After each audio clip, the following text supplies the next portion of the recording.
Familiar, okay. If I were to ask you, do you have an organization? What is your organization? Rodeo Club. Would you club? So what does your organization advocate for? Relax lang ate, walang tamang maling sagot or yun lang.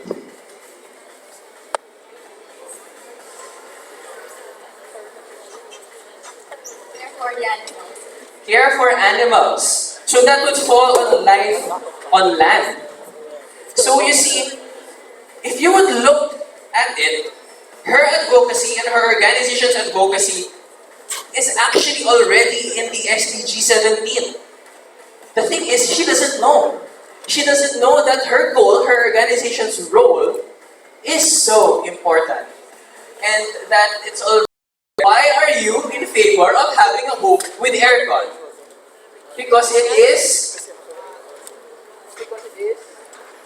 it's hot. Not the good kind of hot. It's the really sweaty, annoying kind of hot.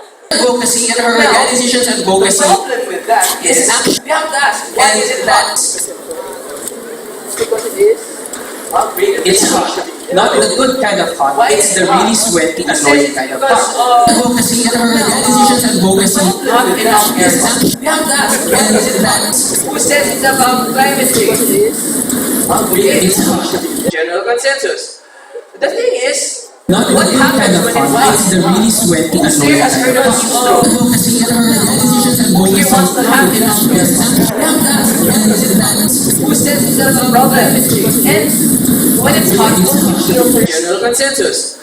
The thing is, what happens when it's hot? It's the really sweaty, annoying kind of hot. What if you're thirsty but you cannot have water because your school or your house does water? How would you feel? More thirsty, yes, that's correct. Thirstier, yeah. And if you would look, just from a simple question, we branched out to so many different things that are actually related. One problem affects every other problem. Not a single problem can be isolated from another. Now, next slide please. If you see, there is a big sign. It's really big. And that represents the challenge that we are facing right now. How do you respond to something as big as the SDG 17? How do you respond to the challenge of saving the world? When you are what? A student? You are asking for allowance from your parents. You barely have time to go on a date. You barely have enough experience on what to do. And if ever, who here has organizations? Who here loves their organizations? Well, mas lalo, I love this. And I have to ask, why do you love your organizations? Why do you love your organizations? Because it promotes my advocacy, which is peaceful. Promoting your advocacy. I'd like to speak in Filipino. I'm sorry if you would not understand. Naranasan niyo na bang magmahal? Yung matindi, yung gusto mong ipaglaban, yung kahit na ang hirap, ipipilit mo, naman yun na yun habang kasama niyo yung organization niyo. Diba? It's that same passion that spells the difference. And this big challenge can be defeated even by someone this small. Because that small thing is actually, next slide please, the youth. We're young, we have no years and years of experience, we have no endless funds to get for projects left and right. Who here has a hard time raising funds for projects? Who here has to sell a lot of shirts, or a lot of caps, or sell a lot of brownies, or cookies, or whatever, just so you can have a project with your org?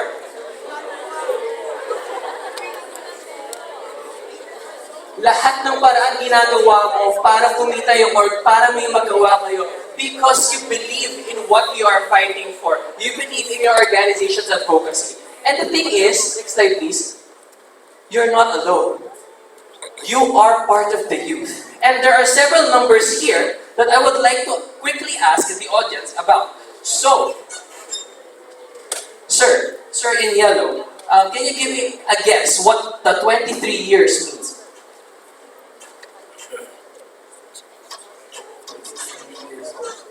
23 years old. Actually, that's correct. 23 years old is actually the relative median age that we've been playing around for the past few years. The Philippines actually has a very young population. And in short, it's a simple way to say that the majority of the Philippines is very, very young. May gatas pasalabi ang Pilipinas.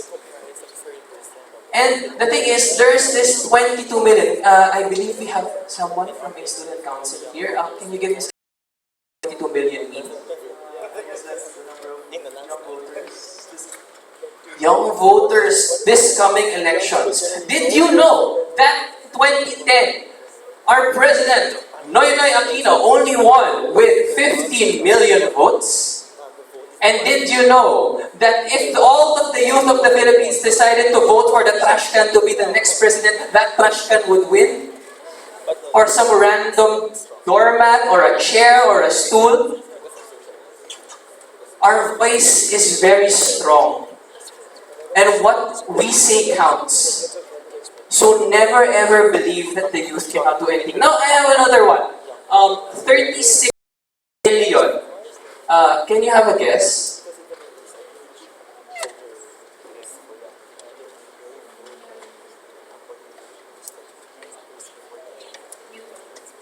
$36 million youth. Close. I would like 36 million dates, but that's not possible. But 36 million actually represents the number of immediate tweets within the first 4 hours of the Aldab phenomenon.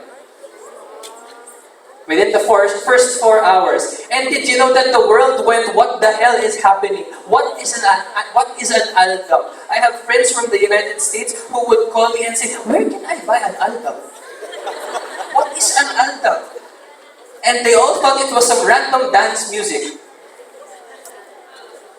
And I would like to have one of our special guests today to give a guess what 15 years means. 15 years old, close. Actually, that 15 years represents the time we have to make the future a reality. We have 15 years to make the SDGs happen, and it's been barely a year. And we've already begun moving all different organizations towards the same goal. And do you think we can achieve this if all of us move together? Hear a louder yes! Yes! All of these seem so huge, so out of reach. Not only translated within our organization,